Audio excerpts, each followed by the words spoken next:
श्री राम।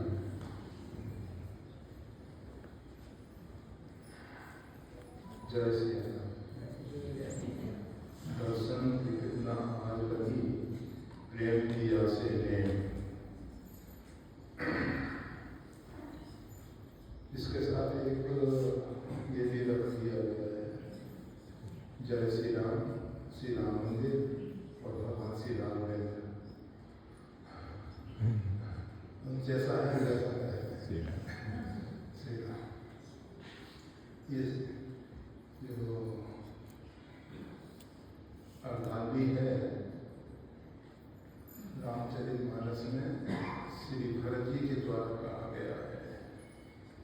श्री भरत जी परमात्मा श्री राम के प्रति उनका अगाध प्रेम है।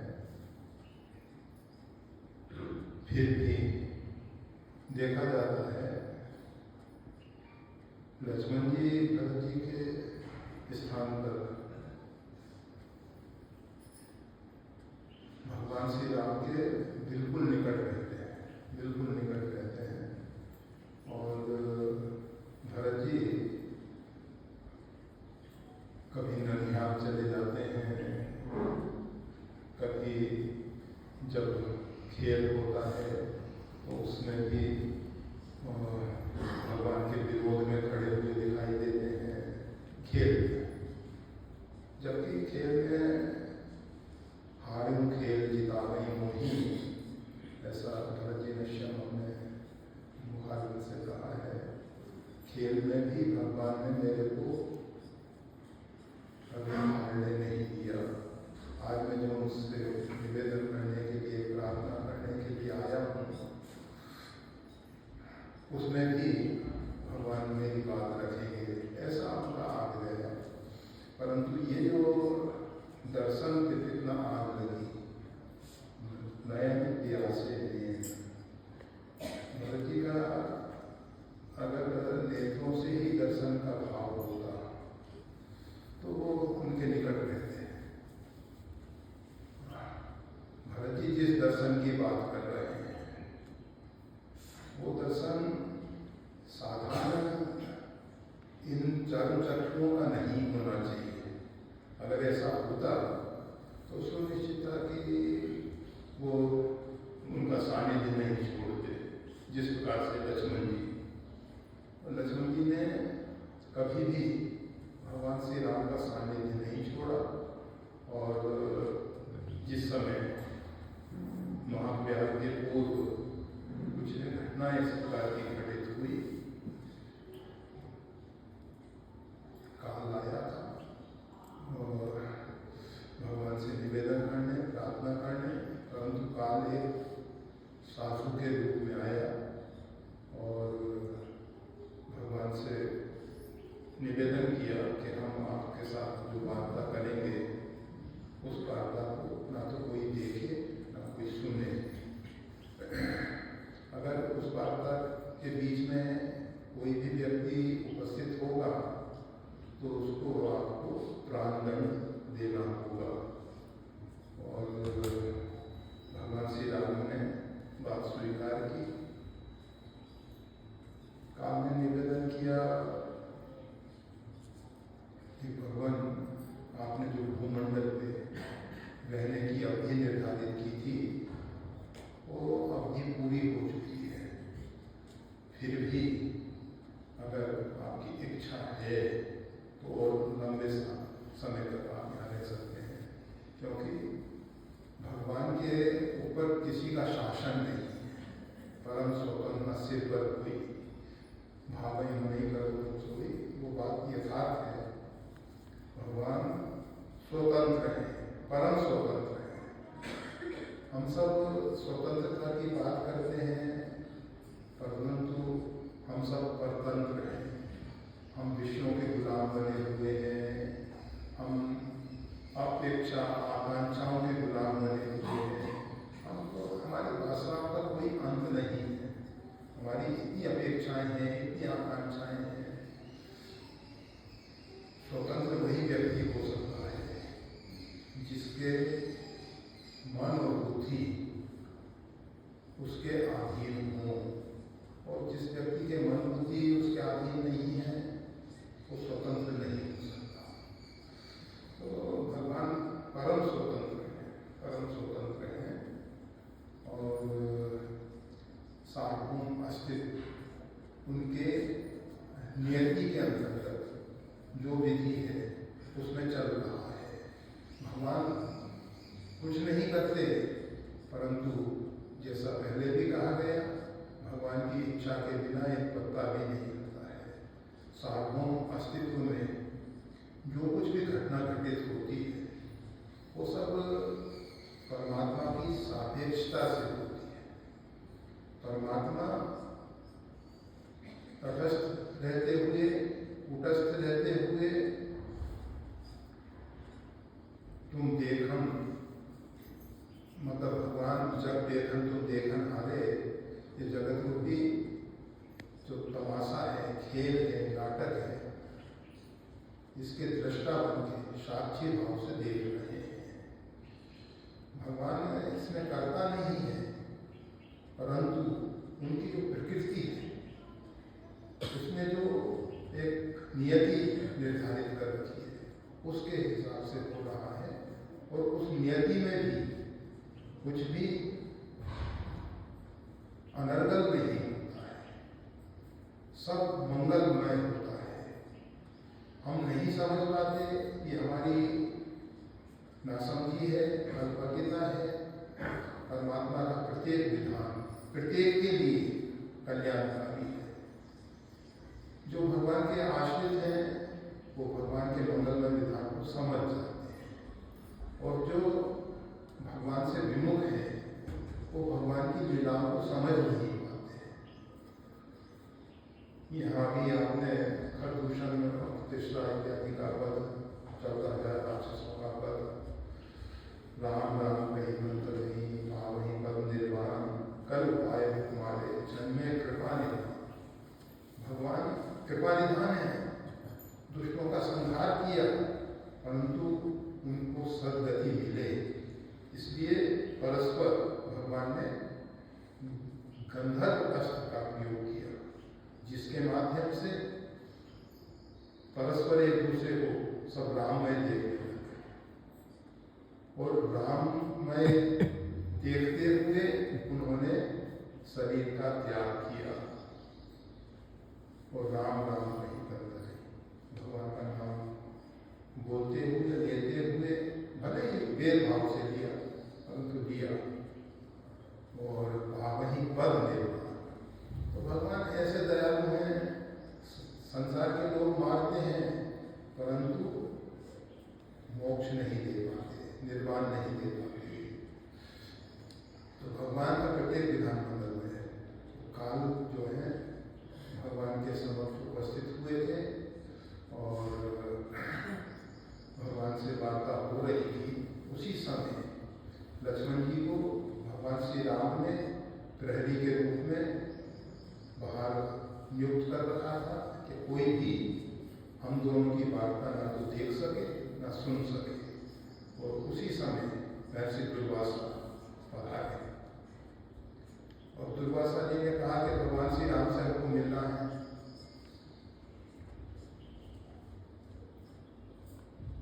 लक्ष्मण जी ने उनका आतिथ्य करते हुए उनको बैठने के लिए सुंदर आसन दिया।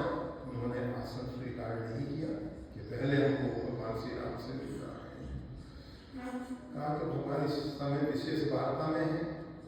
कहा देखो, अगर भगवान के पास ये समाचार दो, मैं आया हूँ, अर्थात महर्षि दुर्वासा पधारे हैं। अगर भगवान श्री राम उस विषय में जो भी निर्णय लेंगे वो मेरे स्वीकार होगा। लक्ष्मण जी ने सोचा कि अगर मैं भगवान श्री राम के पास जाता हूँ, वार्ता के अंतर्गत मैं वहाँ पहुँच जाता हूँ, तो भगवान को मेरे को प्राणदंड देना ही होगा, क्योंकि भगवान रघुकुल शिरोमणि है, रघुनाथ हैं, और रघुकुल ही सदा चली आई। भगवान श्री राम जो प्रतिज्ञा कर लेते हैं, वचन दे देते हैं उसका निर्वाह करते हैं। इसीलिए हम सब भक्तों को सगुण साकार रूप में भगवान का एक बहुत बड़ा संबल है कि भगवान अपने आश्रितों का कभी त्याग नहीं करते। बस हम में कमी है कि हम सही रूप में भगवान का आश्रय नहीं ले पा रहे हैं। लक्ष्मण जी ने विचार किया कि अगर इस समय मैं जाता हूँ तो मेरे को भगवान प्राण दंड देंगे, नहीं जाता हूँ तो दुर्वासा जी का श्राप संपूर्ण अयोध्यावासियों को नष्ट कर देगा। संपूर्ण अयोध्या को बचाने के लिए, अयोध्यावासियों की रक्षा करने के लिए लक्ष्मण जी भगवान श्री राम के पास पहुंचे और लक्ष्मण जी ने भगवान से निवेदन किया। भगवान ने कहा महर्षि अगस्त को तुरंत बुलाया जाए। अगस्त जी को लेके आए हैं। अगस्त जी ने कहा मैंने लंबा अनुष्ठान किया था। दुर्वासा जी को लेकर आए। उन्होंने कहा कि मैंने लंबा अनुष्ठान किया था और अनुष्ठान के बाद मैं भोजन ग्रहण करने पारणा करना चाहता हूँ और पारणा के लिए पवित्र अन्न आपके अतिरिक्त किसी दूसरे का नहीं हो सकता है, इसीलिए आपके यहाँ आया हूँ कि आपके यहाँ का पवित्र अन्न ग्रहण करूँगा। भगवान श्री राम ने भोजन इत्यादि की व्यवस्था की है। दुर्वासा जी वहाँ से पधार गए। भगवान ने लक्ष्मण जी से कहा वार्ता के समय वार्ता पूरी हो गई थी, परंतु उस समय वो महापुरुष मेरे पास विराजमान थे, उसी समय तुमने प्रवेश कर दिया, अर्थात तुमने वार्ता करते हुए देखा। सुनी तो नहीं है तुमने वार्ता, परंतु देखा जरूर है। इसलिए मेरे को दिवस हो गए और अपनी प्रतिज्ञा पूरी करनी होगी। सुमंत्र जी, गुरु वशिष्ठ जी इत्यादि को बुलाया गया है। सुमंत्र जी ने कहा लक्ष्मण जी को इस प्रकार से प्राण दंड, मृत्यु दंड देना अनुचित होगा। गुरु वशिष्ठ ने कहा राम, आपने अभी तक पूरे जीवन में जब से आप भूमंडल पे, पृथ्वी पे राम रूप में पधारे हैं, अभी तक धर्म का त्याग नहीं किया है और ये अब आपके लीला का संवरण का समय आ गया है। इस समय भी आप धर्म का त्याग ना करें और लक्ष्मण जी को आप त्याग दें, क्योंकि महापुरुषों के द्वारा व्यक्ति का त्याग जो है वो उसकी मृत्यु के तुल्य होता है। अगर कोई महापुरुष हमारा त्याग कर देते हैं तो समझना चाहिए कि वो हमारी मृत्यु हो गई। लक्ष्मण जी ने भगवान के चरणों में प्रणाम किया है और कहा कि प्रभु आपके बिना मैं नहीं रह सकता हूँ। और सरयू में जाके उन्होंने उत्सर्ग किया है। और कहने का मतलब ये है लक्ष्मण जी जीवन पर्यंत भगवान का साथ नहीं छोड़ सके।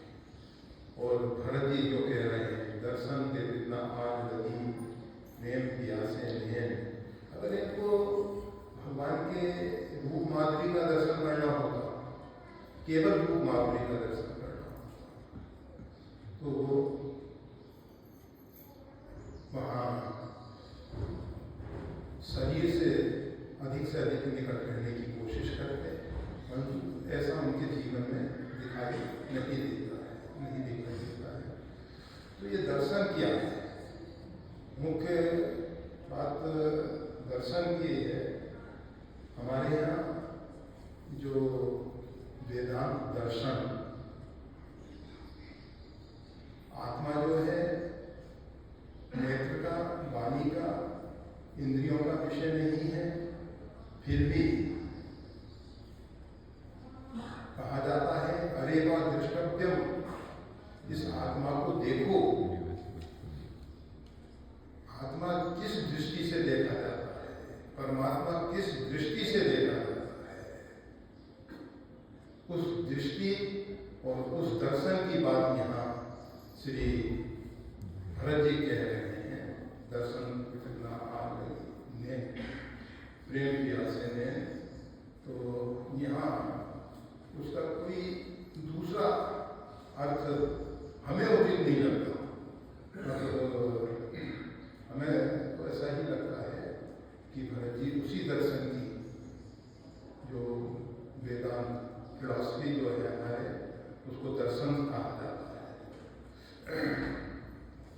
तो इसमें हमारे यहाँ आत्मा को जिस दृष्टि से देखा जाता है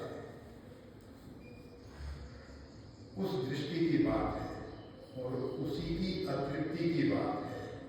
और उसकी तृप्ति जब तक नहीं होती है तब तक हमारा जीवन जो है अधूरा है। जब तक हमको परमात्मा के स्वरूप का दर्शन नहीं होता है। कौन सा परमात्मा का स्वरूप? चिदानंद में देह तुम्हारी, विगत विकार जान अधिकारी, विगत विकार जान अधिकारी। भगवान राम स्वरूप तुम्हार, वचन अगोचर बुद्धि पर। गुरु वाल्मीकि भगवान श्री राम के विषय में कह रहे हैं, राम स्वरूप तुम्हार, वचन अगोचर, बुद्धि से परे है, वाणी का विषय नहीं है वो। क्यों नहीं है? क्योंकि चिदानंद में देह तुम्हारी, आपकी जो देह है चिद और आनंद तत्वों से बनी है। पंच महाभूत की रचना नहीं है ये जो, और जो चिद और आनंद को देख सकता है, समझ सकता है, वो नेत्र, ये चर्म चक्षु नहीं है। हम अपने चर्म चक्षुओं के द्वारा उस परमात्मा के चिदानंदमय रूप को नहीं देख पाते। भगवान का वास भी चिदाकाश महाकाश पाशम, भगवान का निवास ही चिन्मय आकाश में होता है। भगवान का निवास इस आकाश में। तो उस दृष्टि के लिए भरत जी कह रहे हैं कि अभी तक मेरे को वो दृष्टि प्राप्त नहीं हो सकी है, इसलिए मेरे जो नेत्र हैं वो अभी भी प्यासे हैं। हम सब कोशिश करें, भरत जी को तो वो दृष्टि अवश्य मिली, और अगर श्री भरत जी को मिल सकती है तो कोई भी व्यक्ति उस दृष्टि को पा सकता है। हमारे प्राचीन आर्ष ग्रंथों में ऋषि महर्षियों ने वो दृष्टि पाई है, उस दृष्टि से परमात्मा को देखा है, आत्मा का साक्षात्कार किया है, उस परमात्मा का साक्षात्कार किया है। तो बस रामचरितमानस आप सबके लिए एक गेय ग्रंथ है। इसके द्वारा आप परमात्मा को, रामायण राम जी का घर है, ये अयन घर है रामायण, और इसमें जिस प्रकार से चित्रकूट प्रभु सब दिन बसत, चित्रकूट में भगवान सब दिन निवास करते हैं। गोस्वामी तुलसीदास जी वहाँ रहे, उन्होंने उसका प्रत्यक्ष अनुभव किया कि चित्रकूट प्रभु सब दिन बसत। परंतु हम सब सोचें कि आदि भौतिक दृष्टि से चित्रकूट में आज जाके भगवान को देख लें, नहीं देख पाएंगे। जनकपुर वासी, मिथिलावासी कहते हैं विवाह के बाद भगवान श्री राम जो है मिथिला को छोड़ के गए ही नहीं, इसलिए वो उपासना जो करते हैं दूल्हा सरकार की करते हैं, वो आगे के राम को नहीं, दूल्हा सरकार की उपासना करते हैं। और ब्रजवासियों की धारणा मान्यता है भगवान ब्रज को छोड़ के कहीं बाहर नहीं जाते हैं। हम सब द्वारकाधीश, डाकोर इत्यादि जाया करते हैं, द्वारकाधीश का दर्शन करने जाते हैं, परंतु ब्रजवासी वो कहते हैं कि नहीं, सब तीर्थ हमारे यहाँ, हमारे श्री कृष्ण जो है कभी छोड़, तो उन सब के पास वो दृष्टि है जिससे वो परमात्मा देखा जा सकता है, चिदानंदमय देह। तो उस देह को देखने के लिए भगवान हम सब पे कृपा कर रहे हैं। अगर हम सही अर्थों में मानस को समझ सकें, रामचरित मानस को समझ सकें, और जिस दिन मानस समझ में आ जाए रामचरित मानस, गोस्वामी तुलसीदास जी स्पष्ट कहते हैं, इनमें रुचि सप्त सोपाना रघुपति भक्ति के पंथाना, इसमें 7 सोपान है और रघुनाथ जी की भक्ति का मार्ग है। और इसमें कुछ नहीं है, ये जो कांड है ना, ये तो वाल्मीकि रामायण में बाल कांड, अयोध्या कांड, अरण्य कांड, किष्किंधा कांड, प्राचीन कृति जो गोस्वामी तुलसीदास जी के द्वारा लिखी थी और उसके द्वारा जो हस्तलिखित कृतियाँ थी, उनमें सोपान था, प्रथम सोपान, इसीलिए अभी भी आता है प्रथम सोपान समाप्त, द्वितीय सोपान, तृतीय सोपान, चतुर्थ सोपान। तो ये रामचरितमानस में सोपान है, सीढ़ी है, इनके माध्यम से हम अपने हृदय रूपी मानसरोवर में प्रवेश करके, स्नान करके उस परमात्मा का चिदानंदमय देह का अनुभव कर सकते हैं, साक्षात्कार कर सकते हैं। जय श्री राम।